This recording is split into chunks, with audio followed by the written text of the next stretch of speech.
परभणीत महानगरपालिकेच्या हलगर्जीपणामुळे एका शाळकरी मुलगा सायकलसह पाण्यात वेगात नाल्यात वाहून जात असताना स्थानिक नागरिकांनी आणि 2 मित्रांनी देवदूतासारखे धावून येत त्याचे प्राण वाचवले आहेत। या धक्कादायक घटनेनंतर परभणीकरांमधून परभणी म्युनिसिपल कॉर्पोरेशन विरोधात प्रचंड तीव्र संताप व्यक्त होत आहे। परभणी शहरातील गंगाखेड रोडवरील शांतिनिकेतन कॉलनी माऊली चौक परिसरात मुसळधार पावसामुळे रस्त्यावर नदीसारखे पाणी वाहत होते। पावसाच्या पाण्यात रस्त्यावरील मोठा खड्डा आणि उघडी पडलेली नाली पूर्णपणे अदृश्य झाली होती।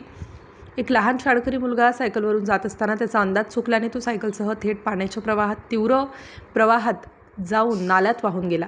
2 मित्रांचे आणि नागरिकांचे मोलाचे सहकार्य त्या मुलाला मिळाले आणि मुलगा पाण्यात बुडत असताना आणि वाहून जात असताना तिथे उपस्थित असलेल्या 2 मित्रांनी आणि दक्ष नागरिकांनी स्वतःच्या जीवाची पर्वा न करता तात्काळ नाल्याकडे धाव घेतली। त्यांनी वेगाने हालचाल करत मुलाला पाण्यातून सुखरूप बाहेर काढलं।